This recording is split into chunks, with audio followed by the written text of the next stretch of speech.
The Islamic Republic of Iran will always exercise its legal right to defend the integrity of its territory, and any site used as a launch point for aggression against our country will certainly be a legitimate target for our armed forces, and the reckless conduct of the Ukrainian government will not go unanswered. After taking on Vladimir Putin, Volodymyr Zelensky could now be facing the growing wrath of one of Russia's closest and most powerful allies. Has Ukraine's daring strike in the Caspian Sea backfired, leaving Volodymyr Zelensky staring at an even heavier price to pay? Mujtaba Khamenei's camp has lashed out at Volodymyr Zelensky, warning that what it calls a dangerous provocation will not go unanswered. Tensions are now rapidly escalating between Iran and Vladimir Putin's rival, Volodymyr Zelensky, after the latest developments at sea. Iran has sharply condemned Ukraine for allegedly attacking a Tehran-linked vessel, dramatically raising the stakes in the widening regional conflict. A senior Iranian leader warned that what he described as Ukraine's reckless action would not go unanswered under any circumstances. Iran's Deputy Parliament Speaker, Ali Nikhzad, delivered the stern warning against Volodymyr Zelensky during remarks made on July 25. Over the past years, we have endured all the violations committed by European governments, and we warn these governments, especially the new government in the United Kingdom, the Parliament and government of Bulgaria, and the government of Ukraine, against making themselves a tool in the hands of the United States, and to refrain from embarking on adventures that do not concern them.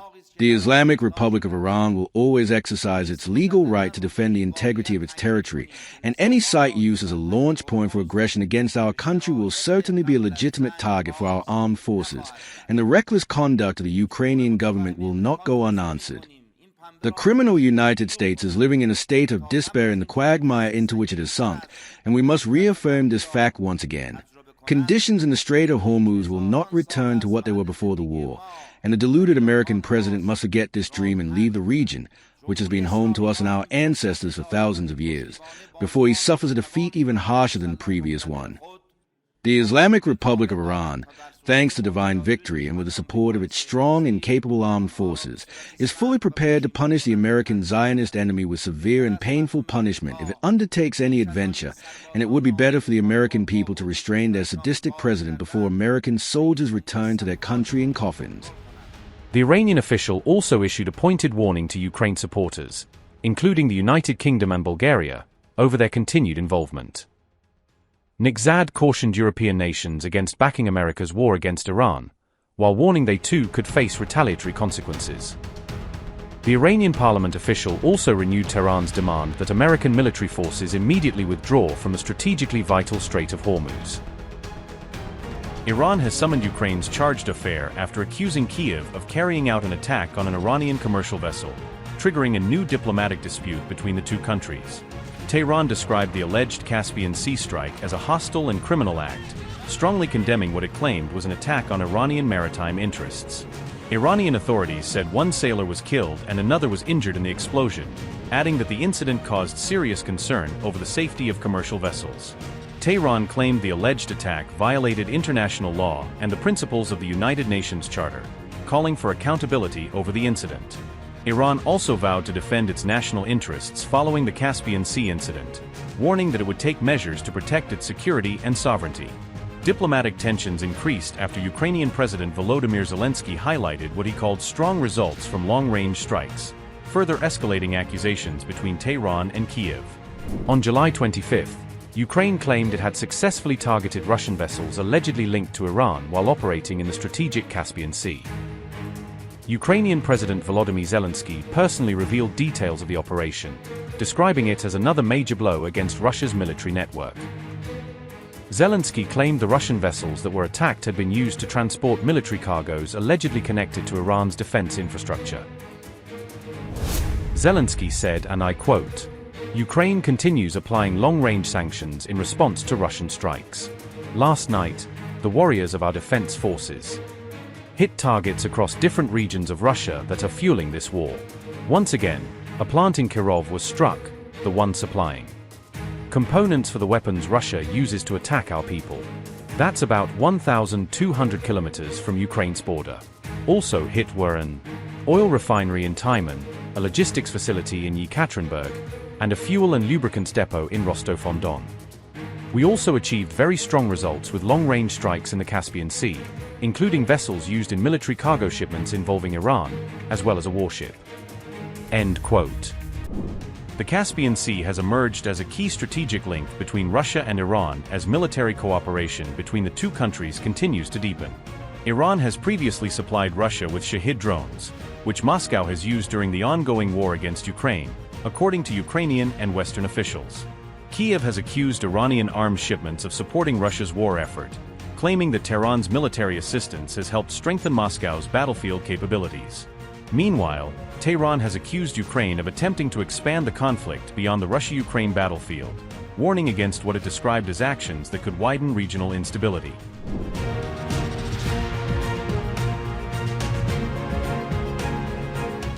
U.S. President Donald Trump recently warned Russia and China against supplying weapons to Iran, cautioning both countries against providing military support to Tehran. Trump said that any decision by Moscow or Beijing to arm Iran would be considered a very bad move for Russia and China, highlighting concerns over the wider regional impact. The U.S. president later said that Russian President Vladimir Putin had assured him that Moscow would not sell weapons to Iran. Trump added that he believed the Russian leader's assurance, despite the ongoing war in Ukraine and continued military cooperation between Russia and other countries. About Iran, what is the exit strategy? Well, I think there's a lot of them. There's a military exit where we just keep going just the way we are, and we can even make it a heavier dose, and it's knocking out everything they have. Or there's a smarter strategy, and that's you make a deal, and they want to make a deal. I just don't think they're ready yet, but they do want to make a deal. Sometimes they don't want to say they want to make a deal. They want to be the tough guys, but they do want to make a deal. There's two ways. I mean, it's you can just keep doing exactly what we're doing and take them apart piece by piece. We can do it in a more rapid fashion, which we might do, or we can negotiate with them, which we're also doing right now. I mean, as we speak, we're talking to them. And you said today that Russia and China are not helping. Earlier this week, the War Secretary Hegseth said that they are enabling. So what is the difference? Well, I don't know that they're enabling. I mean, I will tell you that President Xi said he will not partake, and President Putin said the same thing. I think, I trust them. They've had a long-term relationship. There could be some things they do, but thus far, at least, it has not been major. I don't think they'd want to have me disappointed. A follow-up on Iran. Have you made a decision about the major strikes that you were referring to? Okay. Should we expect to see major strikes? Look, we're talking to them right now. I think they're getting more and more serious as the days go by, for maybe the obvious reason. But we are talking to them right now. We'll see. Look, there are two ways. I consider that the smarter way, but the other is probably the easier way, doing what we're doing. And we can take that to a much higher level if we want to. We're prepared to do that, as you know. We're locked and loaded. We're locked and loaded and ready to go, but we're talking to them, so I think while we're talking, we'll see what comes of it. And when you say just a quick follow-up. I believe, Jeff, they're very serious. They should be. And when you say that you're talking, is it Mr. Kushner or Mr. Witkoff, or who's involved in those talks? Sort of everybody. JD and Marco, and a lot of people are talking. A lot of people to talk to. It's a big deal. But really, when you get right down to it, it's not very complex. They cannot have a nuclear weapon. Very, very simple actually, but it's a big deal. They cannot have a nuclear weapon. If they have even a thought of a nuclear weapon, we will just continue to go at much higher levels. But we are talking right now, and we'll see what comes of it. I'm not, despite what everyone says about the election, I'm not in a hurry.